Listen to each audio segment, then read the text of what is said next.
আসসালামু আলাইকুম। বিজনেস আর জব দুটোর মধ্যে কিন্তু আকাশে পাতালে ডিফারেন্স। আপনি জব সারা জীবন করে যেতে পারবেন, বসের গালি শুনবেন, মানুষের কথা শুনবেন। বিজনেস আপনি নিজেই বস, আপনি অন্যদেরকে দিয়ে কাজ করাবেন। দেখেন পৃথিবীতে একটা সিস্টেম কিভাবে চলছে পৃথিবীটা। গরিব লোকেরা কিন্তু গরিবই থেকে যাচ্ছে, আবার ধনী লোকেরা কিন্তু আরো ধনী হচ্ছে। কেন জানেন? যদি আপনারা এটা জানেন, তারপর আমি একটু মনে করিয়ে দিই, বাস অ্যাওয়ারনেস ক্যাম্পেইন ধরে নিতে পারেন। ধরেন আপনি একজন মানুষ, আপনার প্রতিদিন 8 থেকে 10 ঘন্টা কাজ করেন এবং সেই ক্ষেত্রে আপনি 10 ঘন্টার একটা মজুরির টাকা পান, আপনি অর্থাৎ ইনকামের টাকা পান। এখন যে লোকটা আপনাকে দিয়ে কাজ করাচ্ছে সে কিন্তু বসে আছে। সে কি করেছে? আপনার এই সময়টা সে কিনে নিয়েছে। অর্থাৎ আপনি তাকে কাজ করে দিচ্ছেন, ধরেন প্রতিদিন এক্সাম্পল ধরেন 30 থেকে 40 দিনারের, সে আপনাকে দিচ্ছে 10 থেকে 12 দিনার। এখন প্রতিদিন কিন্তু আপনি তাকে 10 থেকে 15 দিনার আপনি নিজে তাকে ইনকাম করে তাকে দিচ্ছেন। সে আপনি কাজ করতেছেন, তো আপনার কাজের টাকা সে নিয়ে যাচ্ছে। আসলে এটা কি একটা শুনতে কেমন লাগে না যে আমি কাজ করতেছি, আমার কাজের টাকা সে নিয়ে যাচ্ছে, আমি নিজে দিয়ে দিচ্ছি। হ্যাঁ, এটাই রাইট। আপনি শুনতে একটু ইন্টারেস্ট লাগলেও এটা বাস্তব। ওই লোকে যদি 10 জন লোক দিয়ে কাজ করায়, তাহলে 10 জন লোক থেকে প্রতিদিন 15 দিনার করে সে অনেকগুলা টাকা সে নিয়ে নেয়। আর এই কারণেই তারা ধনীরা ধনী হচ্ছে এবং গরিবরা গরিব হচ্ছে। কারণ আপনি যা কাজ করছেন সীমিত সময়, অনেক সময় দিচ্ছেন, সীমিত টাকা নিচ্ছেন। আর উনি আপনাকে দিয়ে কাজ করিয়ে আপনার সময়টা কিনে নিচ্ছে, আপনার পরিশ্রম টাকাটা যেটা আপনি পাবেন তার চেয়ে ডাবল কিন্তু সে নিয়ে যাচ্ছে। এই কারণে বলা হয় যে চাকরি আর হইছে নিজের বিজনেস টোটালি ডিফারেন্স। যারা একবার বিজনেসে এসেছে তারা মনে করেন 10 লাখ টাকা দিয়ে মাসে স্যালারি দিলেও কিন্তু ওই লোক আপনার কাজ করবে না।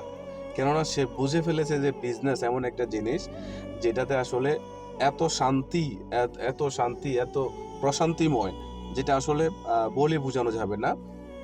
আমি অনেকজনকে সাজেশন করি যে বিজনেস করেন, বিজনেস কাজের পাশাপাশি বিজনেস করেন, আপনারা বিজনেস করেন। এই যে আমার কাছে অনেকজনে আসছে টাকা ইনভেস্ট করার জন্য, আমি কারো 1 টাকাও ইনভেস্টে নেই। অনেকজনে 10 জন 12 জন মিলে আসছে, তারা 10 জনে নিয়ে আসছিল একবার, সম্ভবত তারা 3000 দিনার নিয়ে আসছিল, 300 দিনার করে। তারা বলছিল যে আমরা বিজনেস আপনার সাথে করতে চাই পার্টনার হিসাবে। আমরা 10 জন আছি, 3000 দিনার দিলাম, আপনি কিভাবে টাকা খাটাবেন এটা আপনার ব্যাপার, আমরা আপনাকে টাকা দিলাম, বিনিময়ে আমরা বিজনেস শিখবো এবং বিজনেসের পার্সেন্টেজ নেব। আমি নেই।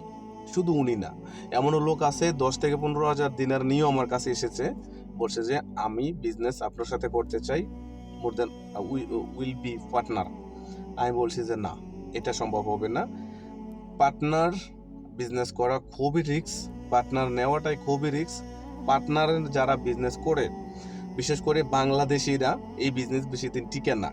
যদি ইন্ডিয়ান হয়, ইন্ডিয়ানের মধ্যেও ভাগ আছে অনেকগুলা, যদি কেরালা হয়, তামিল হয়, এই দুইটা জাত খুব ভালোভাবে বিজনেস বোঝে। তারা মনে করে যে ইনভেস্ট করেছি, পড়ে থাক, সমস্যা নাই, 5 বছর পরে আমি সেটার নিব, বেনিফিট নিব, তার আগে না। আর আমার বাংলাদেশিরা আজকে ইনভেস্ট করছে, কালকে থেকে ওনার ইন্টারেস্টের প্রয়োজন, দরকার। এই কারণেই বাংলাদেশের বিজনেস টিকে না। আর দেখেন কেরালারা, দেখেন একজনের 20 থেকে 25টা বিজনেস। ঠিক আছে, কিভাবে সম্ভব? ওই যে ইনভেস্ট করেছে, এইটা করেছে, ওইটা করেছে, ওইটাতে করেছে, আর তারা সবাই বিজনেসের প্রতি অনেস্ট, অর্থাৎ সততার সাথে তারা বিজনেস করে। এই কারণে তাদের বিজনেস রাতা চাঙ্গা হয়ে যায় এবং তারা যেটা করে সেটা কিন্তু আজকে খুলে কালকে বন্ধ করে না, আমাদের মতো না। তো যাক, যেটা বলতে চাইছিলাম যে আপনি বিজনেস করার জন্য প্রস্তুতি নেন। এখানে সবাই কাজ করবে, কিছু মানুষ বিজনেস করবে, কারণ বিজনেসটা হচ্ছে কি একটা রানিং চাকার মতো, গাড়ির চাকার মতো। প্রথম কিন্তু একটা গাড়ির রানিং উঠাইতে ইঞ্জিলে বোঝে যে এই গাড়িটা কত কষ্ট হচ্ছে 100 স্পিডে উঠাইতে। ঠিক আছে, যখন সে 1 থেকে শুরু করে তার প্রচুর কষ্ট হয়। দেখবেন গাড়ির পেছনে দিকে ধোঁয়া বেরোয়, ধোঁয়া, এতটাই কষ্ট হচ্ছে তার, পিছন থেকে সে ধোঁয়া বের করে দিচ্ছে। আমি একটা এক্সাম্পল দিলাম। কিন্তু একটা সময় যখন রানিং হয়ে যায়, তখন দেখা গেছে ফুয়েল কম লাগে, গাড়ির ইঞ্জিনের কষ্ট কম হয়, শক্তি কম লাগে। এই ক্ষেত্রে কিন্তু বুঝেনি তো, এই কারণে বিজনেসটা হচ্ছে এমন, রানিং করতে খুব কষ্ট, বাট একবার রানিং হয়ে গেলে ভাই ওই বিজনেস চলতেই থাকবে চলতেই থাকবে, আপনার বন্ধ করার কোনো সুযোগ নাই। আপনি ঘরে বসে বসে কি ইনকাম করতে পারবেন। অতএব আপনি একজনেই 100 জনের দিয়ে কাজ করাবেন, সে 100 জনের টাকা আপনার পকেটে আসবে এবং আপনি রাতে রাতে রাতে রাতে মানে কলা গাছ ফুলে কি বলে এটাকে ওরকম হয়ে যাবেন। অতএব বিজনেস করতে হবে, সেটা সততার সাথে বিজনেস করবেন এবং আপনি যার সাথে চুক্তি করবেন যে আপনি এত টাকা স্যালারি পাবেন, ওই টাকাই দিবেন, সমস্যা নেই। মানে ওই ওয়ার্ল্ডে যেভাবে চলে আপনি ওইভাবে চলবেন। তবে শর্ত হচ্ছে সতর্ক থাকতে হবে যে আপনার সৎভাবে ব্যবসা করতে হবে, কখনো কারো কাজের টাকা মেরে খাওয়া যাবে না, কখনো কারো টাকা দিতে লেট করা যাবে না, সে কাজের মাইনার আগেই টাকা দিতে হবে। হ্যাঁ, এরকম সততা নিয়ে বিজনেস করলে আশা করি আপনি বিজনেসে সাকসেস হবেন এবং সবসময় সৎ কথা বলবেন, সত্য কথা বলবেন, মানুষের প্রবলেম হলে শোনার চেষ্টা করবেন, মানুষের প্রোডাক্টের সমস্যা হলে সেটা রিপ্লাই দিতে চেষ্টা করবেন, চেঞ্জ করে দিতে চেষ্টা করবেন। সবাই তো আর চেঞ্জ করে না, কিছু মানুষ আছে তাদের হয়তো মাইন্ডসেটে একটু সমস্যা আছে, তারা চাচ্ছে যে হয়তো এটার চেয়ে ওইটা মনে আরো ভালো হতো, আমাকে চেঞ্জ করে দিলে সমস্যা নাই। আপনি একজন দোকানদার, আপনি এই প্রোডাক্টটা এখান থেকে নিয়ে ওখানে চালাতে পারবেন, ওখান থেকে আপনার কাছে মানুষ আসতেছে, আর উনি কার কাছেই দিয়ে কিভাবে কি করবে এটা আপনার বুঝতে হবে।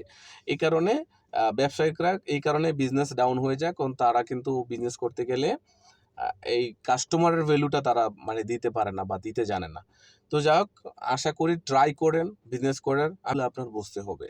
এগুলো না বুঝলে আসলে ওই যে মানে নদীতে সাঁতার না জেনে ঝাঁপ দেওয়া আর বিজনেস না বুঝে গিয়ে করা একই অবস্থা। এই কারণে বিজনেস ফেল হয়, ডাউন হয়। তো যাই হোক, ভিডিওটা অনেক বড় হয়ে গেছে, সরি, অনেক কথা বলে ফেলেছি, বকবক করেছি। হয়তো যদি কোনো একটি কথা আপনার উপকারে আসে, কাজে লাগান ভবিষ্যতের জন্য, আপনার ফিউচারের জন্য, আপনার ফ্যামিলির জন্য, আপনার বাচ্চাদের জন্য, নিউ জেনারেশনের জন্য অনেক ভালো হবে। আসসালামু আলাইকুম।